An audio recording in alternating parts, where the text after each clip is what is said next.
there's plans to improve this whole kick around area, to relay the surface and make it a lot more attractive and a better facility for children and young people to play football and other sports on. Goes up, control it, comes down. Right, you ready, John? Good.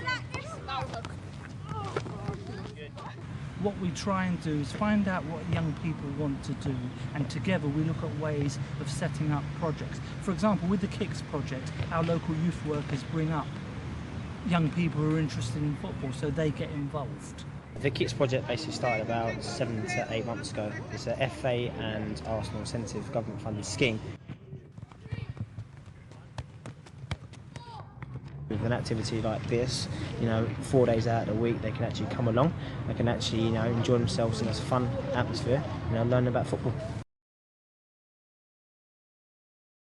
Like people stop littering and stop leaving beers and stuff in there, and making it unsafe for kids. It's alright as it is, but when it gets darker it's like a problem. For the lighting's a problem because it puts people off going through the park. Because the people are scared of getting robbed or beaten up or something. I'm in the process of starting Health and Regeneration sort of youth forum, so they help the area get better.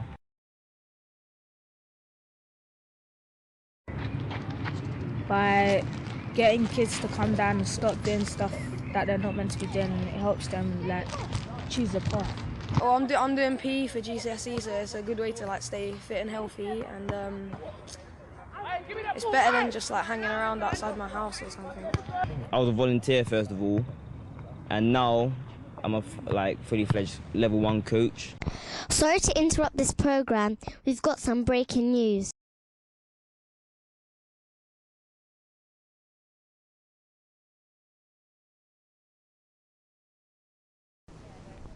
Operation Soapbox has landed at Headliners. There's a question inside it. Let's find out what it is. Open the box!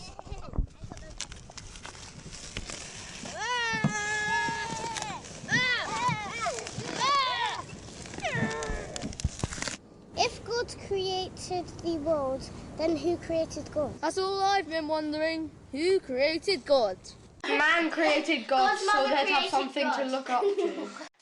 If there was no hell, then people who did something really bad wouldn't be able to go. If there's an afterlife, well then do you go to heaven or do you have birth as a new person? Oh, yeah. If we did have a time capsule, then why shouldn't we go in it to find out what it's like in the future? I would like to live for a while longer. To kind of imagine what we think it would be like in the future. It will all be metal and we'll be travelling around in hovercars. The Future Transport Fair 3007 opening this morning. The Mayor of London announced major changes to the city's transport for 3007. In a new trend, people are using certain eco-friendly ways of transport, including hydrocars, the car that runs only on water. The creator of Hydrocars Inc. said today, "We are delighted to introduce hydrocars. Everyone here hopes that it will be the end of all the government's ecological problems."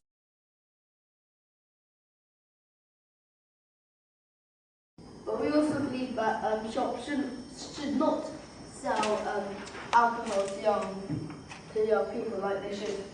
They should suss up what age they are and not just go for the money. Everyone should have a book that is sent to them, telling them how it's really dangerous for gangs to hang around, and ask them to read it. There is gangs, and there's always been gangs, but I think the media are too quick to jump on a group of children to be a gang. Just because they hang around in a group doesn't mean they're a gang. In the UK, you don't get gun crimes, you mostly get knife crimes. There's a lot of kids getting stabbed, killed these days, and I think they should stop, and the media should interfere and help that as well. Is it a good idea to stay in education until you're 18? It is better for young people to go on to sixth form and university and college. But then it kind of just depends on that person's situation and what's going on in their life at that time. I think it's best that they get the choice and not adults having to choose for them. I think that it's bad to smoke because it's bad for your health, and every time you have one cigarette, 11 minutes of your life goes away. Teenagers, they think it's cool and they like force their friends. They force their friends to like have one, and they say it doesn't do any harm or anything. The one way that they're really not going to be able to stop people smoking is by banning it. I mean, smoking like weed and stuff is illegal, but people just do it every day on like street corners and stuff. Does your school have an anti-bullying policy? In assemblies, they just talk about how bullying can affect people and stuff like that. Yeah. Yes, exactly. No one really listens. Not many people know about, different types of religions and everything. And I never really read any articles about religion either, so I just wanted to find out some things. Why is religion important to you? Because it's one of the things that actually link my whole family as one, and actually strongholds my relationship with God. What was it like interviewing other young people about religion? It's kind of interesting because I got to find out about more religions, how they celebrate, how they their lifestyle. Because it was a couple of months ago we interviewed a Wiccan. I never knew what a Wiccan was. I never knew how they celebrated, but now I know.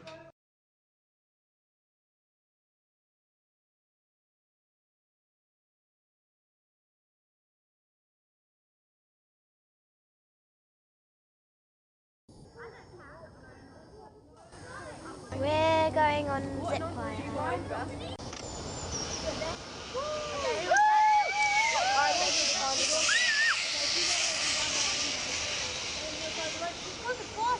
The first short bit was really terrifying, but when I got to the middle, it was quite fun.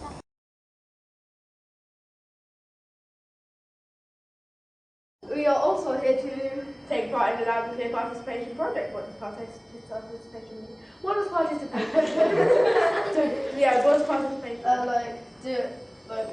do stuff together. I know, what does participation mean? Taking part.